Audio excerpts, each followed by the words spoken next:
Yes, you are probably in a toxic relationship with your nonprofit if you are a staff grant writer. Let me tell you why I know. I was in that position for many years.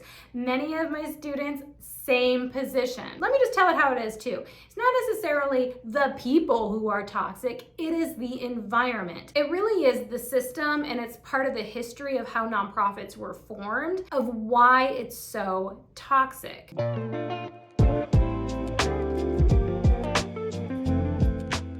If you're a grant writer working at a nonprofit, you are probably getting underpaid, working evenings and weekends, and feeling guilted to work for the cause.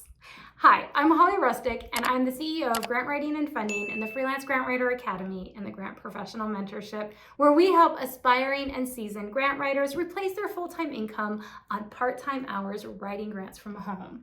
And what we're going to talk about today is actually why working as a staff grant writer inside a nonprofit can be very toxic, and how you can still serve that nonprofit and it to be a healthy environment for both you and the nonprofit. What? Yes, you are probably in a toxic relationship with your nonprofit if you are a staff grant writer. Let me tell you why I know. I was in that position for many years. Many of my students, same position. Let me just tell it how it is too. It's not necessarily the people who are toxic, it is the environment. It really is the system, and it's part of the history of how nonprofits were formed, of why it's so toxic. But here's how it shows up. It shows up in a lot of microaggressions or just straight up aggressions, right? I came from a nonprofit where the executive director also worked on weekends, so expected a lot of us to do so, or at least respond in that amount of time. Or even if it wasn't an expectation, it was definitely getting on the better side if you did that, right? If you could get a promotion in a way, you had to show that you were working these really unsustainable hours or times. Unfortunately, a lot of women were put more in that position as well, and that's very common. And once again, who can be working on the weekends or all these times is usually men or women who don't have children, who would then get more promotions, and it would kind of create this cycle and this spiral that was very, very toxic. And to this day, I see repeat over and over again. But what I did as a single mom was I needed to be promoted. I needed to be on that good side. And I'm very passionate about the cause itself.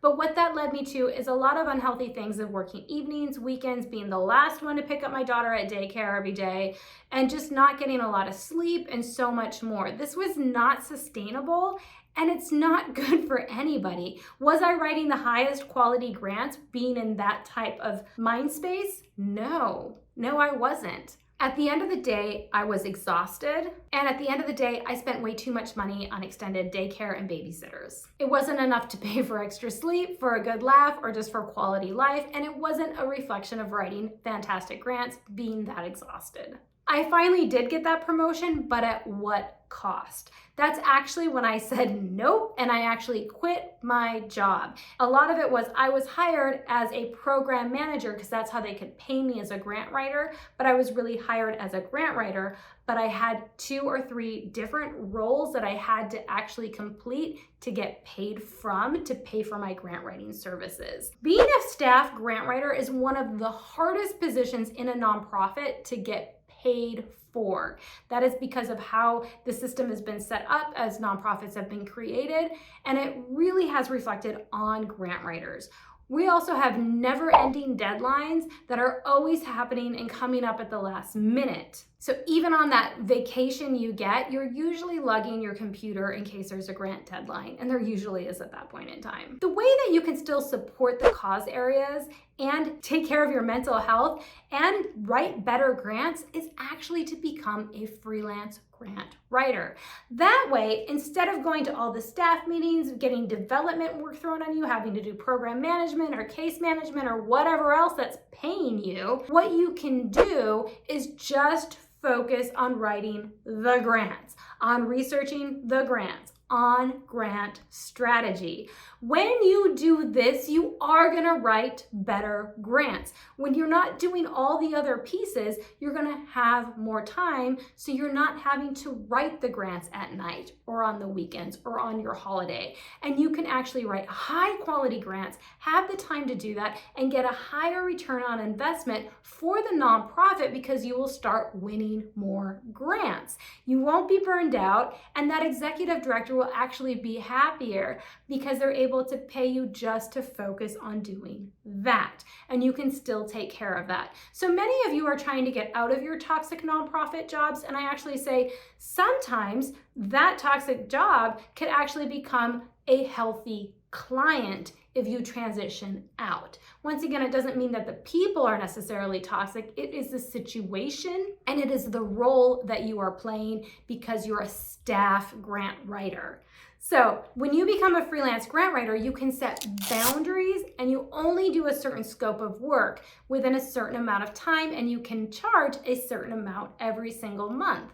Will it be the same as your salary? Maybe not, but you're going to be working probably a fifth of the hours and be able to focus more on actually writing the grants and doing the grant strategy. You're also going to be able to work from home, where you might have more flexibility, like I needed to pick up my daughter from daycare at certain hours instead of feeling guilty leaving the nonprofit, like my office, early to pick her up.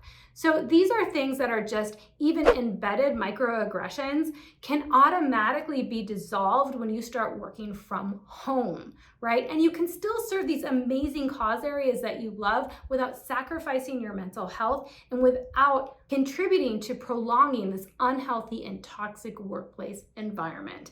Inside the Freelance Grant Writer Academy, we show you how to start a grant writing business, and we even show you how to quit your toxic nonprofit job to come up with a transition plan. This is so important, so you make sure that you can quit your job safely, responsibly, with some money set aside, and potentially even set them up to get them as your first anchor client, right? As you transition out of your job, you can actually keep them as a client. This works for so many students in the Freelance Grant Writer Academy that they actually end up quitting their jobs really early, much earlier than they thought they would, because it's actually a better situation for the nonprofit that they're working at and for themselves. So remember, if you're feeling burned out, if you're feeling guilted, and if you're just feeling exhausted as a grant writer inside a nonprofit, it's probably because it's the system. We need to create a better way that you can actually serve the nonprofit that is healthier for you and healthier for them.